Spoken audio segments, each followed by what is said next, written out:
This is VOA Africa.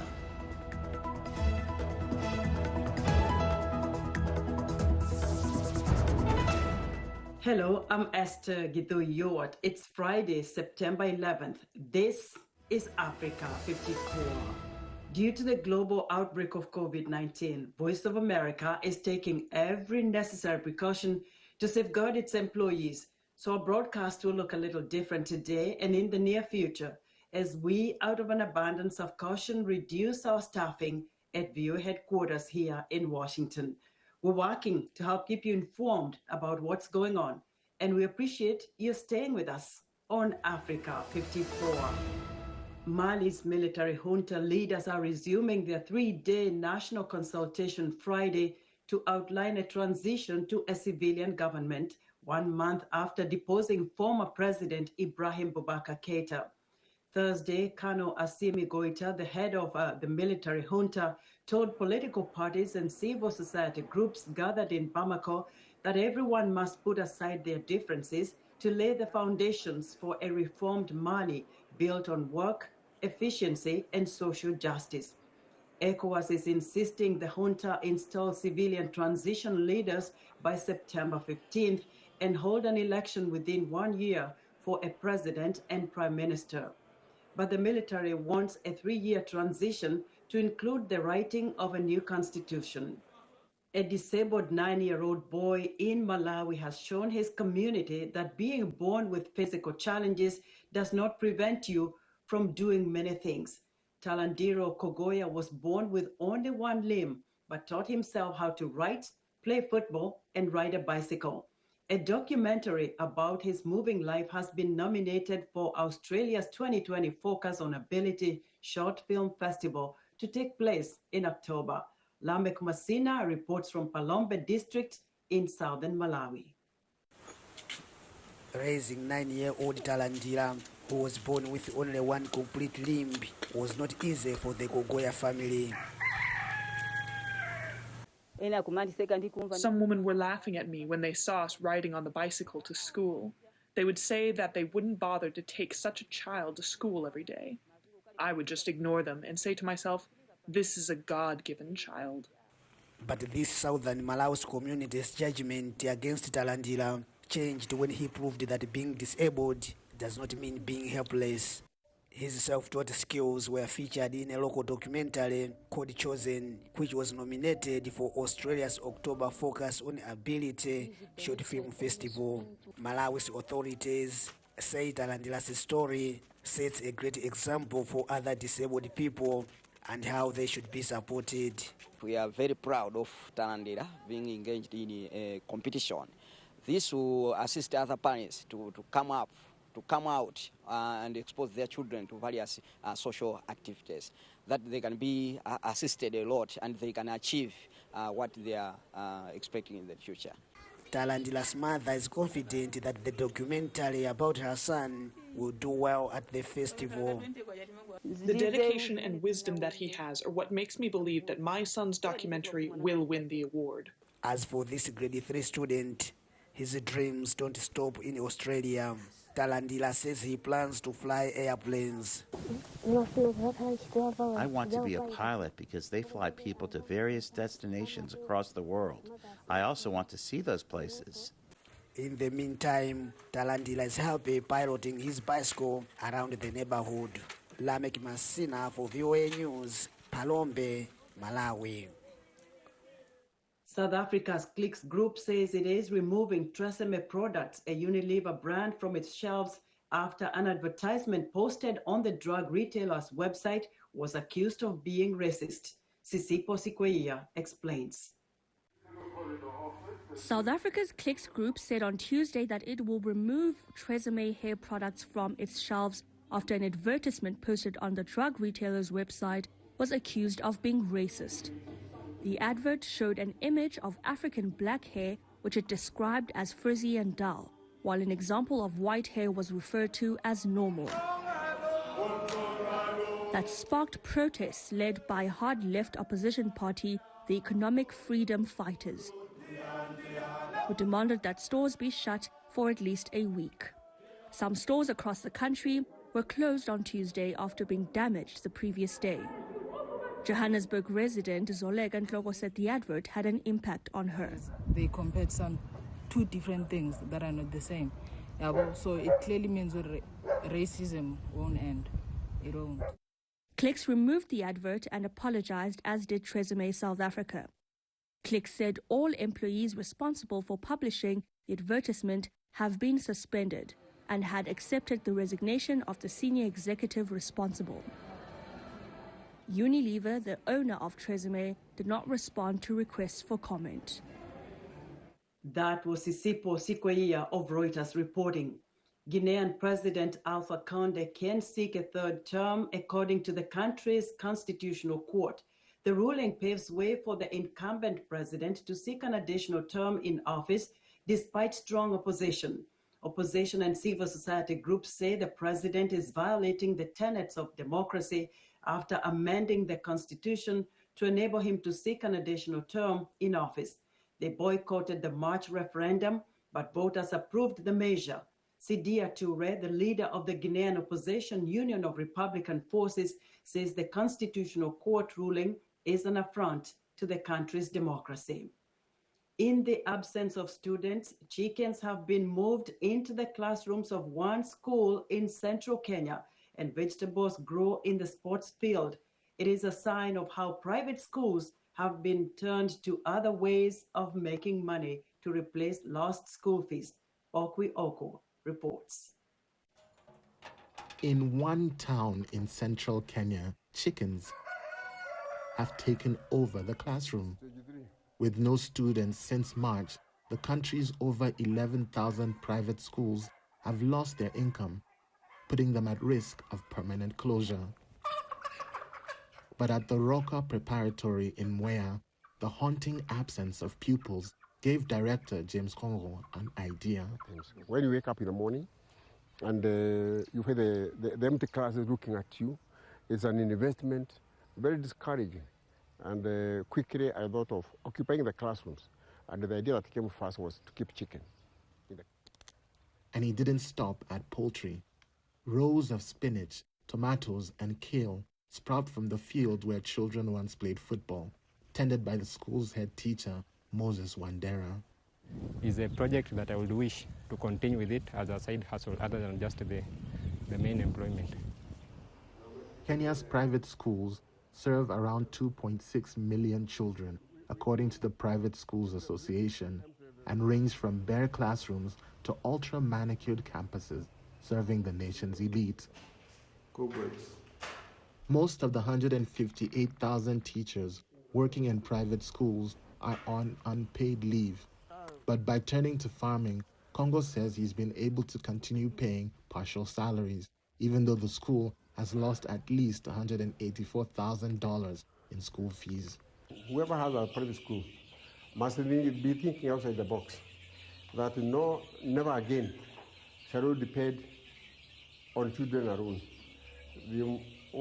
Every one of us will start a supporting project somewhere, so that if this door is closed, there's an exit route. And with schools expected to stay closed until at least January, at Roka, the focus looks set to remain on cultivating the land rather than young minds. Okwi Oko of Reuters reporting. In New York City, moving companies are turning people away. The number of empty apartments for rent has soared to over 65,000 units. The race is on for landlords to find new tenants. Anna Nelson has this story, narrated by Anna Rice. This is becoming a typical scene on some Manhattan streets, moving trucks and boxes of people who have made the decision to leave New York City. Unlike many other businesses, moving companies are having to turn down clients. So many people are moving to Florida, California, and Texas. Those are the three long-distance destinations that we're seeing. And local, or relatively local, they're moving to New Jersey, Connecticut, Long Island, out of the city into the suburbs. Feels like forever. New York City has more closed businesses now. The clean subway cars are almost empty, and gun violence is on the rise. Many are leaving to neighboring states like New Jersey, where housing prices are going up. One of the things everyone mentions these days, they need office space in their home. That is an unaffordable luxury in New York City apartments. So people are looking to have an extra room, an attic or a basement that can be converted into an office and used for remote work. A lot of people are asking for that. Our daycare closed in mid-March. We started working at the same dining table, and I work with kids remotely on Zoom. I need complete silence because I sing with them, I tell them tales, but instead my husband would be right next to me on endless calls. After 4 months of lockdown spent in a small New York City apartment with a baby, they made the decision to move to a spacious house in New Jersey that allows them to have a pool and 2 offices. They say they love the city, but fear the pandemic is not going to end soon. The thought that we could spend another year in a lockdown felt like insanity. So I'd rather find ways to get to New York City every day to get to work than risk spending another year locked in a small apartment without a balcony. Many of their friends have followed suit. The number of unoccupied apartments in New York has reached a record high in the last decade. And although the city authorities are trying to convince people to stay or return, so far, few have. For Anna Nelson in New York, Anna Rice, VOA News. Crypto transfers to and from Africa are soaring. Transfers by individuals and small businesses jumped 40% from July 2019 to $315 million in June 2020, according to U.S. blockchain research firm Chainalysis. Roseanne Philpott has more. Africa is experiencing a quiet boom in the use of cryptocurrency.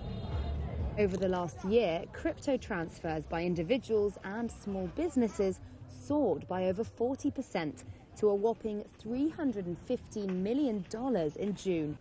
That's according to US blockchain research firm Chainalysis.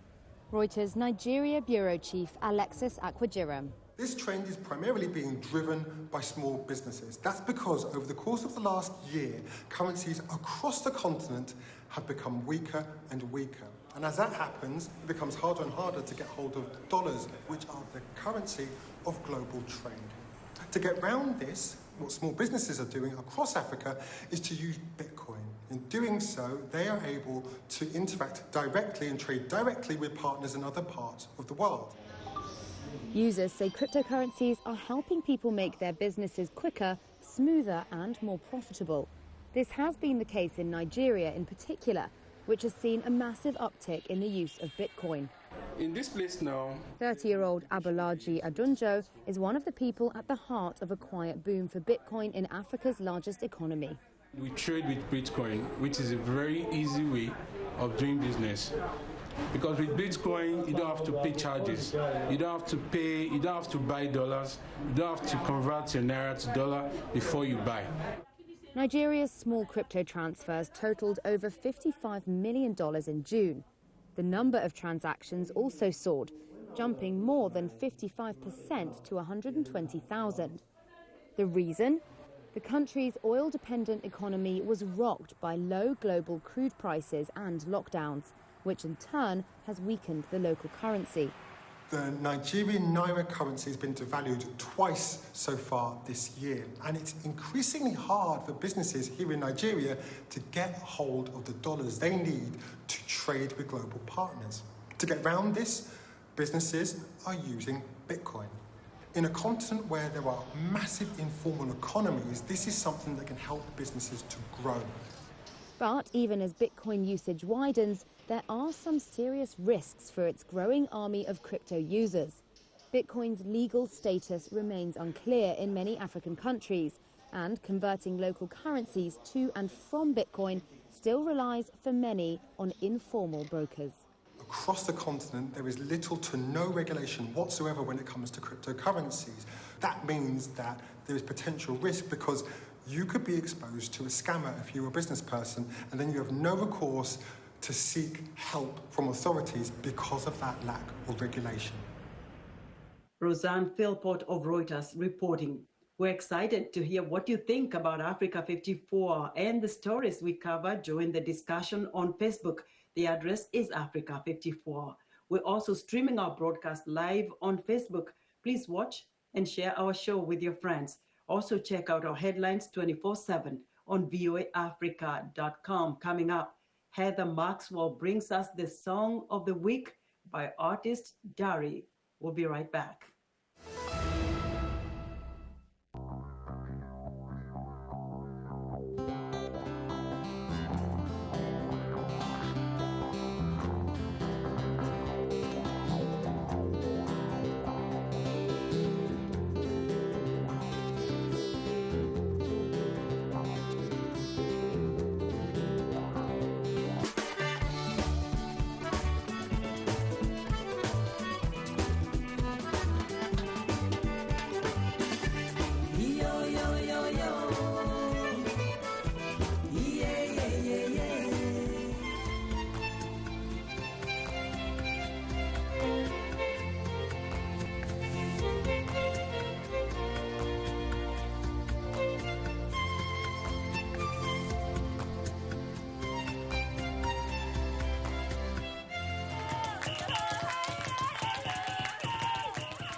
Health, wellness, sport, beauty, medical breakthroughs. Healthy Living cares about your well-being. What are the main health concerns in Africa and around the world? Find out the latest on coronavirus. Connect with our experts and ask them questions. How long does the virus stay? Join me, Linoch Mudu, in Washington, every week on Healthy Living, right here on VOA.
Welcome back to Africa 54. Though the American South has leaned Republican for decades, North Carolina, which President Donald Trump won in 2016, is considered a battleground state in the November presidential election between Trump and Democratic nominee Joe Biden. Isha Sarai reports from Charlotte. Staunch supporters of President Trump are confident he will carry North Carolina in November, but acknowledge it will be a tight race. North Carolina is a swing state. People think, it's, if possibly could go. I can guarantee you that North Carolina will be going for President Trump. It's going to be a close race. I expect he'll carry North Carolina by 2-3 percentage points. Joe Biden's supporters are working to rally support for the Democrat in North Carolina and getting varied reactions from voters. It's mixed. It's about a mix. Today's been a lot of Biden. We're really surprised in this area. But on the freeways, a lot of birds. But it's been great. I need a better president. I need a president that can read and write and that can be for the people. So that's why we're here. Democrat Barack Obama narrowly won North Carolina in 2008. The state went Republican in the next two elections by fewer than 4 percentage points. Recent polls have shown Biden leading the state by razor-thin margins. Our state is very bitterly divided, but it's an even division between the partisans. And so the likelihood is both sides will get anywhere from 43 to 45, 46% of their respective votes. But it's that last sliver of persuadable voters that could flip from one side to the other that really makes North Carolina as competitive as any place else in the country. In addition to the presidential race, North Carolina features a hotly contested Senate race that could help determine which party controls the legislative chamber. Isha Sarai, VOA News, Charlotte, North Carolina. George Bizos, who represented Nelson Mandela during the anti-apartheid struggle and helped secure his release from prison, has died. South African President Cyril Ramaphosa described him as instrumental to the attainment of our democracy.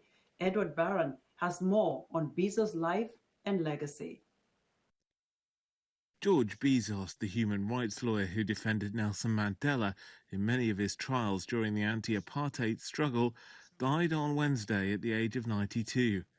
One of the icons of South Africa's fight for democracy, he was also instrumental in securing Mandela's release from prison, the Legal Resource Centre, of which he was a member, said in a statement. The Mandela Foundation said the friendship between Bizos and Mandela was legendary and spanned 7 decades. President Cyril Ramaphosa said the lawyer, who helped finalise the constitution of post-apartheid South Africa, had contributed, quote, immensely to the attainment of our democracy.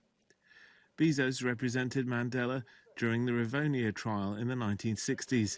The Legal Resource Centre, a public interest litigation organisation, said he'd also represented people who were victims of apartheid atrocities and fought for families whose members were murdered in detention. Bizos was born in Greece and came to South Africa in 1941 at the age of 13 as a World War II refugee. He died of old age at his home in Johannesburg, attended to by his family. That was Edward Barron of Reuters reporting. At a time when the coronavirus is wreaking havoc on businesses around the world, the film industry in Nigeria's mainly Muslim north is thriving. VOA's Grace Oyenubi has this report. Now, at a time when the coronavirus is wreaking havoc on business around the world, the film industry in Nigeria's mainly Muslim north is thriving. The region's movie machine, dubbed Kannywood after its largest city, Kano, has become the main source of entertainment for West Africa's 80 million Hausa speakers. We hear from Jamil Abdusalam, CEO of Netflix, Kannywood's new online stream platform. The idea behind floating Netflix is to solve a problem, which I mentioned, 3 main problems: accessibility, piracy, and quality of the content produced, and of course, to make money.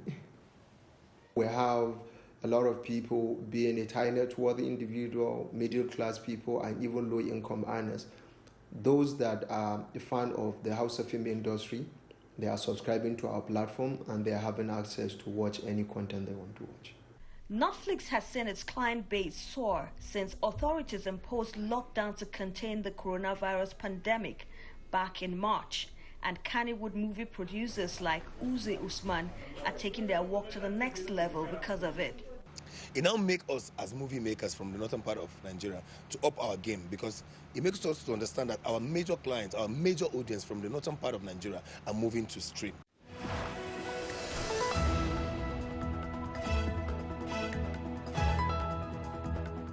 That was VOA's Grace Oyenubi reporting. Now it's time for some music. The host of VOA's weekend radio show Music Time in Africa, Heather Maxwell, along with Kwame Ofori, bring us their song of the week. We're ready for some great music to wind up this Friday, guys. Yes, and it's time for Song of the Week. Kwame Ofori's joining me. Hi, Heather. And we are taking it to Nigeria this time. The song is called Ja Guide Me, and it's by Dare Art Alade. Let's jump right in and get inspired. Oh, yeah.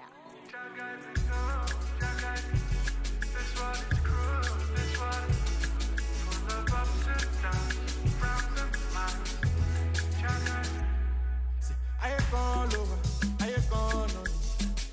I must fulfill my destiny. I like this decoration. I go get money.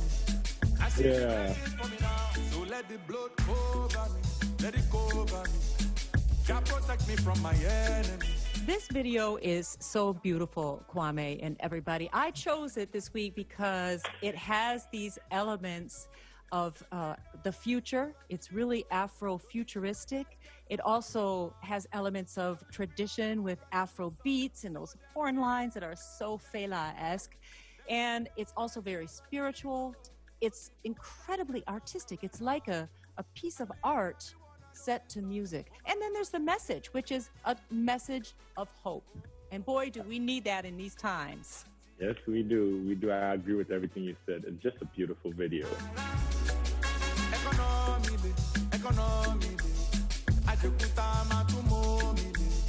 In the midst of all this, I go find my way. Even in the darkness, my house will go pay. And it's interesting you say all of these things because when I was watching the video, I took some notes and I definitely did write down metaphysical, very spiritually inclined, and also very avant-garde.